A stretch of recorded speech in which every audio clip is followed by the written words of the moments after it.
In the discussion of magnetics or magnetism after current electricity, here we will describe magnetic forces using the concept of magnetic field, which is denoted by B.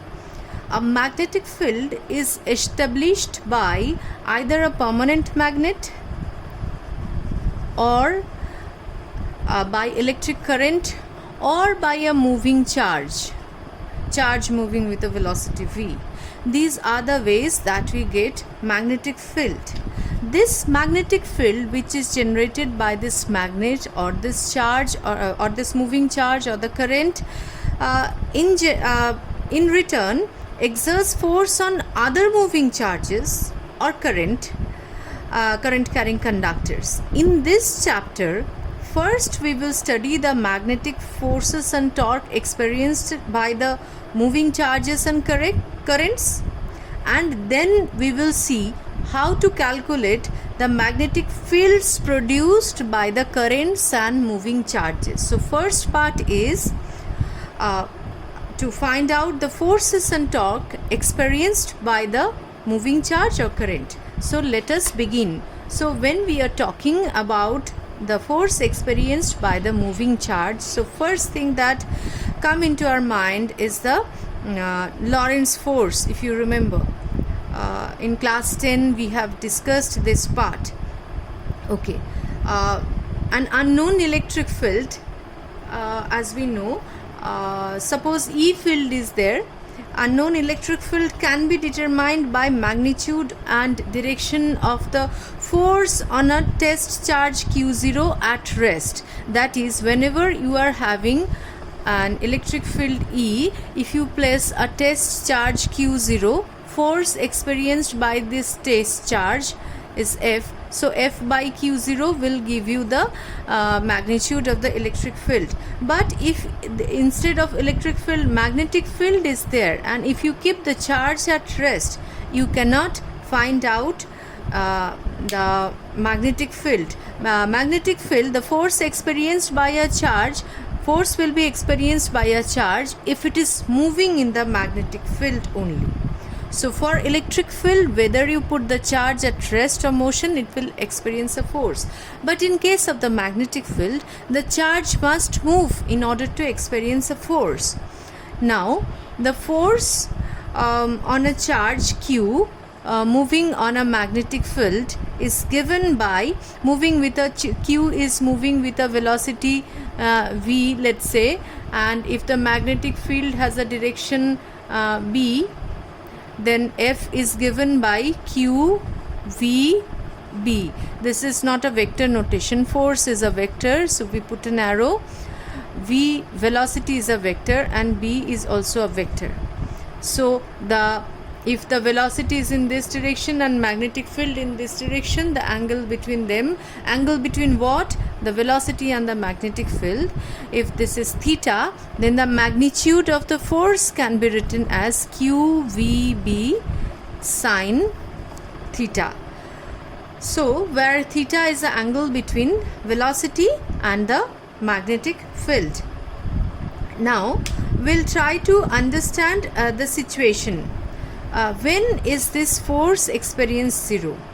Either your charge is at rest, either V is zero, or you are placing a neutral particle like the neutron, the force experience will be zero, or this sine theta is zero. When can sine theta be zero?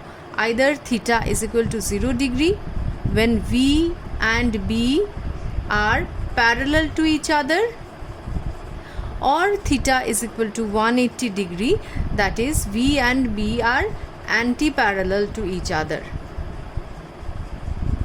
Okay, so this is the condition when these are the conditions when force experienced by the charged particle is zero. So if you are considering charged particle, for uncharged particle it will not experience a force in both electric and magnetic field. For charged particle, if the velocity is zero, that is the charge is at rest, it will not experience a force. If the angle is 0 degree, that is velocity and magnetic field both are in the same direction parallel to each other, then force experience is 0 and velocity is anti-parallel, then also this force experienced by it is 0. Okay, now let us try to find out what will be the force, when is the force maximum. From this expression QVB sine theta, when is the force maximum? When sine theta, for a given charge and given velocity and given magnetic field, force is maximum when sine theta is equal to 1 or theta equal to 90 degree. Okay, so force is 0 when theta is equal to 0 and 180 degree. Force is maximum when theta is equal to 90 degree. Now, how to find out the direction of the force in this case? So we try to find out the direction of force in the following way. There are two rules of finding out the direction of the force. First of all, if V and B are in this direction, let's say this is V and this is B. As you know the way to find out the direction of the cross product, you curl the finger. If it is V cross B, so we curl the finger from V to B and the direction of the thumb will give you the direction of the force. So force is going inward in this case, so this is the force experience is going inward here.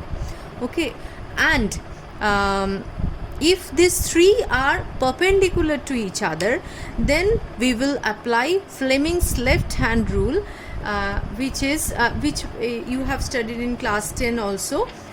So if they are mutually perpendicular to each other, that is V and B, V perpendicular to B, in this case you can find out the force experienced by the charged particle by Fleming's left hand rule, which says that the thumb, if the forefinger denotes the magnetic field and this middle finger denotes the current, then thumb will give you the direction of the force experienced by the charge. So this one magnetic field, this one current, and this will give you the direction of the force experienced by the charged particle. Okay, so these are the basic things of the force experienced by a moving charge. One more thing I would like to add here, as F is equal to Q V cross B, I am retaining this equation only. F is equal to Q V cross B. So force is perpendicular to V and force is perpendicular to B, both. That is, force is perpendicular to the plane containing V and B. So from this first part we can say that force is perpendicular to V, means ds by dt, where ds is the displacement vector.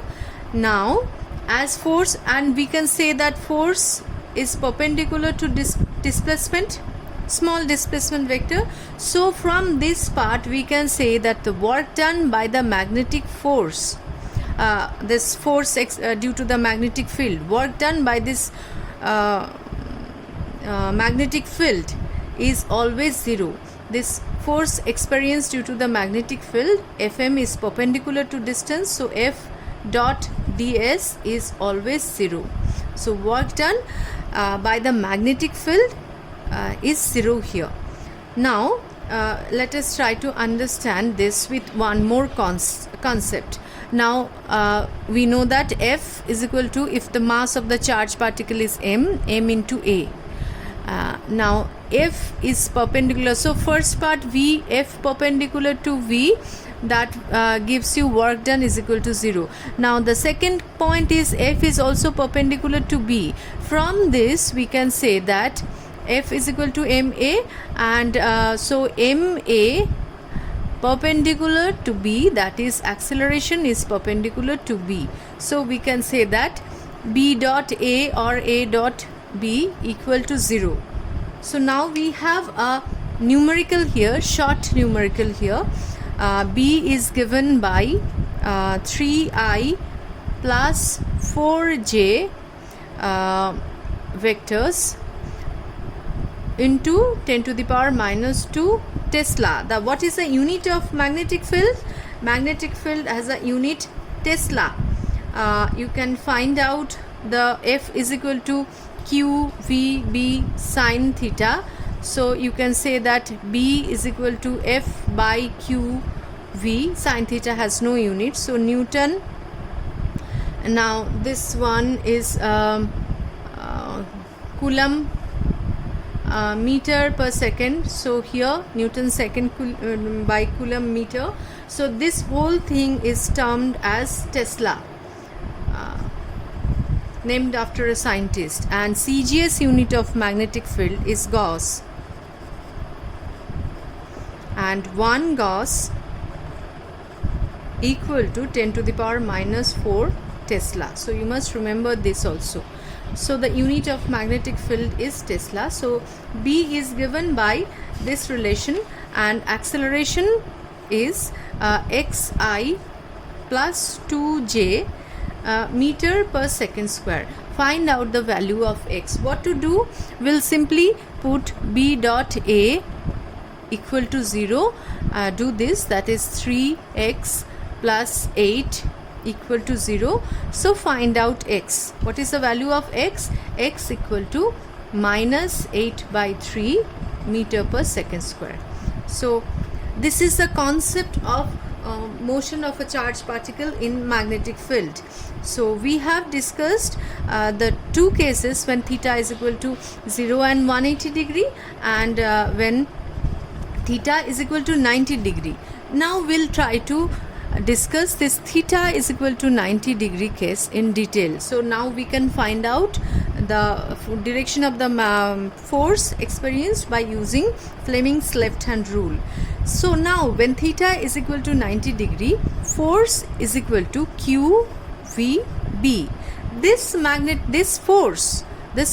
force is perpendicular to the velocity at every instant, and we came to know that F is perpendicular to V, F is perpendicular to B.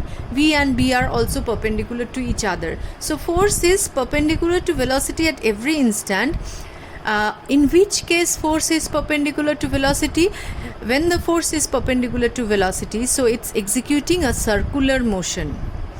So circular motion, the necessary centripetal force for this circular motion is provided by this force only. So we can write that mv square by r, the expression for the circular motion, equal to qvb, and from this we get the value of radius equal to mv by qb. So the radius depends on the velocity and magnetic field, the ratio. Now what is the kinetic energy of the particle? The radius can be written in terms of momentum also, p by qb. So p, as we know, p is equal to root over 2 km by qb. Okay, and the kinetic energy, suppose this kinetic energy of the particle, when a charged particle q is passed through a voltage v, it gains a kinetic energy q into v. So we can write this k in terms of qv also. If you are getting a numerical, you can replace this with qv. A charged particle passing through a voltage v will gain kinetic energy qv. Okay, now from this expression you can solve the numericals. Now the next part is radius, we know mv by qb. We need to find out the time period of this circular motion. First let us try to understand the circular motion. This is B, magnetic field here, and the particle is undergoing circular motion. The plane of the circular motion is perpendicular to the magnetic field. Now the time period of such motion is given by 2 pi r by v, as you know the expression for time period, and putting the value of r you get the result as 2 pi m by qb. Here see, the time period of a particle moving undergoing circular motion due to the magnetic field is independent of the velocity. So you can find out the angular velocity, angular frequency or angular velocity, and the frequency from this. Okay. Please keep this in mind. The plane of the circle is perpendicular to the magnetic field. If the magnetic field is along z direction, then this plane will be along xy. This will be the xy plane. The speed of the particle, the v, is not changing. The speed of the particle v is not getting affected by the magnetic field. So we can say,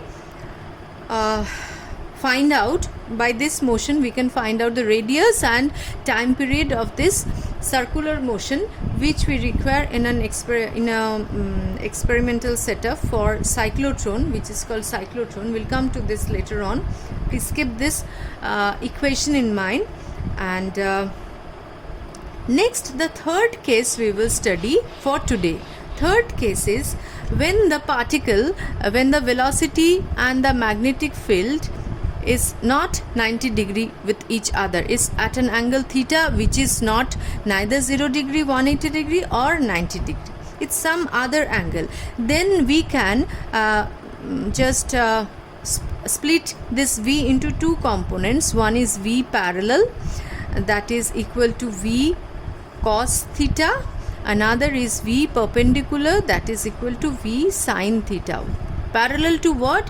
V cos theta is parallel to the magnetic field, and v sin theta is perpendicular to this magnetic field. So these are the two components we will discuss. So v perpendicular is the same as the condition is v is perpendicular to b, the condition, the radius and time period we found out.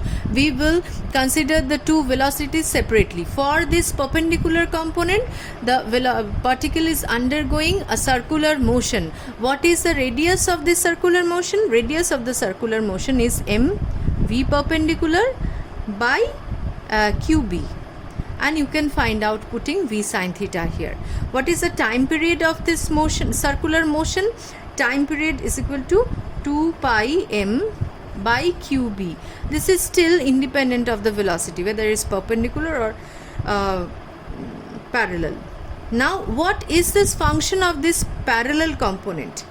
Due to this parallel component, for after completing each circle, the particle is moving through a distance d. So along with the circular motion, the particle is moving in this direction. So let me now try to draw this sort of motion. Try to draw the motion here. So this is the magnetic field in this direction. Now the particle is undergoing, the particle enters with a velocity v, which is at an angle theta. So due to this v parallel, v perpendicular, and this is v parallel, this is v.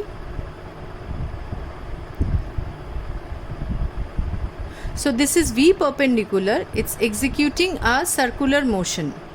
Okay, this is the circular motion that's executing. After completing one complete cycle, the particle is advanced by certain distance. So the motion is not exactly circular, it's like a helix. This sort of motion is called helical motion, and after completing a complete cycle, the distance moved by this particle is called the pitch of the motion. Distance moved by the particle after a complete cycle is the pitch of the motion. So time taken to complete one cycle is the time period. So the velocity along this direction is v parallel, and the time taken to complete one cycle is capital T, that is the time period. So the pitch is simply velocity into time, the distance moved here. So this velocity will move the particle along this direction. This is the direction of b. So this is v parallel into t. This is the pitch of the particle. Okay. Now you can put the value of this v parallel, v cos theta, and time period, and find out the pitch of the particle. Now we'll try to remember few points regarding the circular and helical path. Like the first case we talked, the plane of the circle of the helix is also perpendicular to the magnetic field. Plane of the circle formed is perpendicular to the magnetic field. The axis of the circle, axis of the circular path, helix, this is the axis of the helix. This is parallel to the magnetic field. The particle, while moving in a helical path in a magnetic field, touches the line passing through the starting point. This is the starting point, and let me fix the x-axis here, okay, and y-axis along this. So the particle, while moving in the helical path in the magnetic field, touches the line passing through the starting point parallel to the magnetic field after every pitch. Like this is the line passing through the starting point, this x-axis. After one complete cycle, it touches this point and moves. Okay, so these are the points to be remembered. These are three types of motions, and these are the points to be remembered here in the motion of a charged particle in the magnetic field. Okay, next, in the next discussion, we'll move on to the magnetic force on a current carrying conductor. That's all for today.